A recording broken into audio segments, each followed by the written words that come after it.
Today I will talk about a famous Cuman whose name was Baybars. He became a sultan of Egypt but was not born in a royal family. Moreover, he was a slave who became a warrior and could rise up to the top position.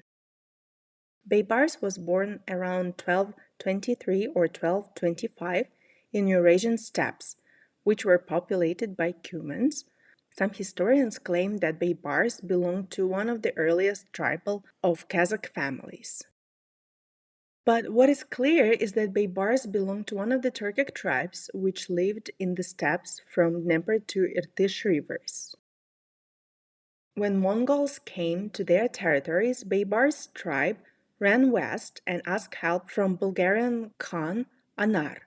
They asked to settle in Sudak, which belonged to Seljuk Turks in Crimea. Nomads safely arrived there, but they were attacked by local Khan and were captivated and sent to slave markets in Syria. These Turkic, or how we call them now, Mamluk slaves, were supposed to become warriors, officers, governors, and sultan's supporters.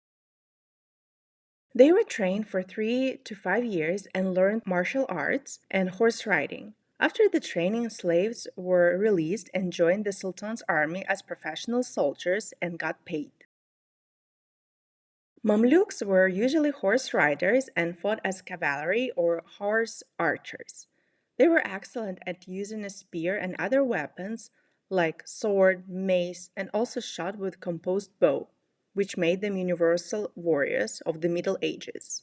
These skills allowed them to fight against nomadic tribes and crusaders.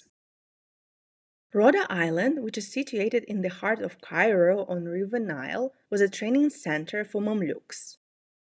Mamluks who lived on this island were called Bahri, which means sea Mamluks. During those times, Egyptians respectfully called Nile Bahri, meaning the sea.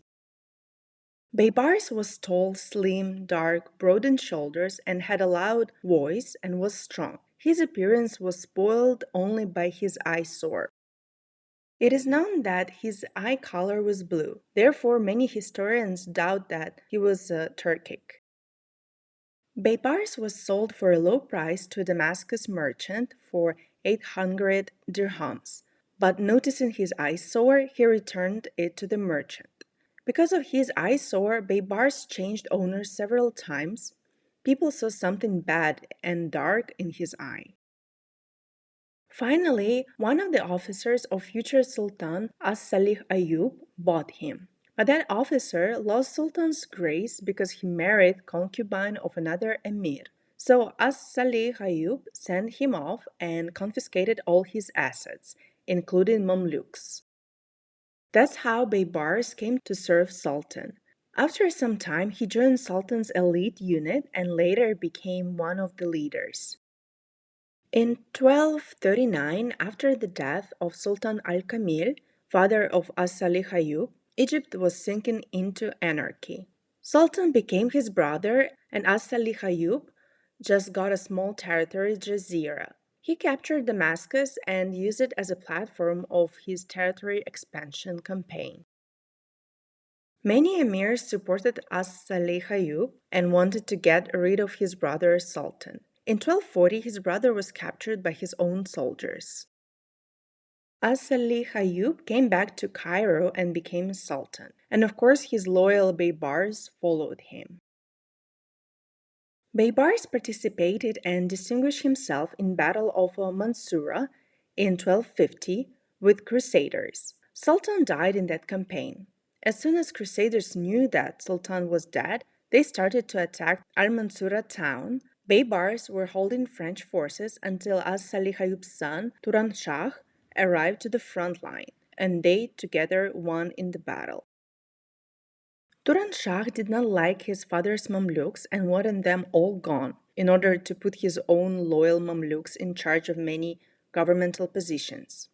That's why Baybars decided to act first.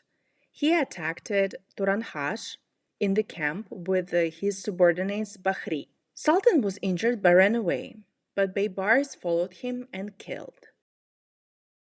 His murder sparked 10 years chaos in Egypt. As Salih Ayyub's Mamluks crowned his widow, but woman could not be Egyptian ruler, so they made her marry a Mamluk's officer and made her give up the throne towards him. The officer's name was Aibek. In 1254, there was a Bedouin uprising.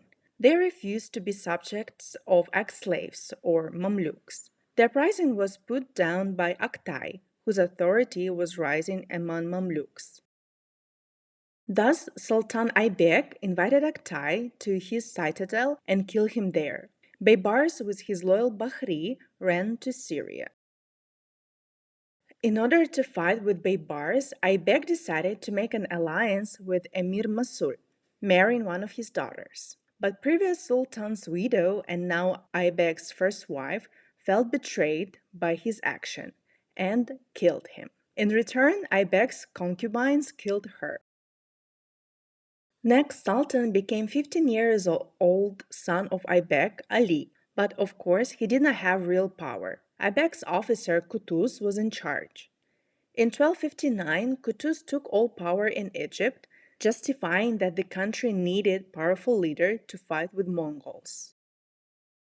Meanwhile, Baybars invaded Egypt twice, in 1257 and 1258, but campaigns were unsuccessful. In 1260, he reconciled with Qutuz before Mongols' attack.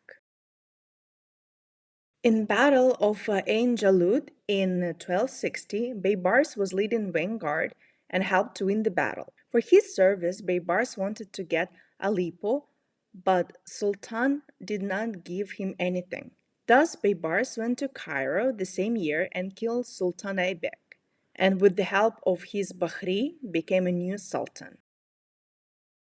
His reign started with strengthening Mamluks. The regular army was increased up to 30,000–40,000 people. Baybars hired Turkmen, Bedouins, and Kurdish tribes as soldiers. He gave titles, money to his soldiers for their service, and peasants were given free grain. He built many schools, libraries, fortresses, canals, and bridges. So-called medieval military dictatorship with populistic policies, in my opinion.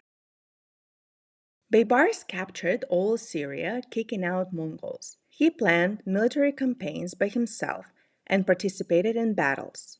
After he kicked out the Mongols from Medina and Mecca, Baybars took a title of faith protector, like great Saladin before. He was a talented politician and strategist. In order to limit the damage from Mongols' army, Sultan reached Byzantine, through which established a contact with the Khan of Golden Horde. Baybars skillfully used arguments between Genghis Khan descendants. In his letter to Khan Berke, who accepted Islam, Baybars tried to set a fight with Hulagu Khan, who had a Christian wife and did not accept Islam. His last campaign was in 1277. Baybars invaded Anatolia, which was controlled by Seljuks, who were Mongol vassals at that time. Sultan crushed Seljuks and took their territories, but he could not enjoy his win as he died on the way from Syria to Cairo. There are three hypotheses about his death. First, he drank poisoned kumis. Second, died from injury which he got in the battle. And third, died from the disease. Baybars founded the Bahri dynasty, Mamluk sultans of Turkaka region, who ruled Egypt for 150 years. He left behind a stable sultanate and an army ready to fight the Mongols. The story of Baybars exemplifies the careers of many slave warriors during the Middle Ages in the Muslim world. He went from a refugee and a slave to a soldier, officer, and then a sultan. Of course, not all Mamluk soldiers became sultans, but they could become governors under the sultan. Thank you for watching this video. Please subscribe to my channel and I'll see you next time. Bye bye.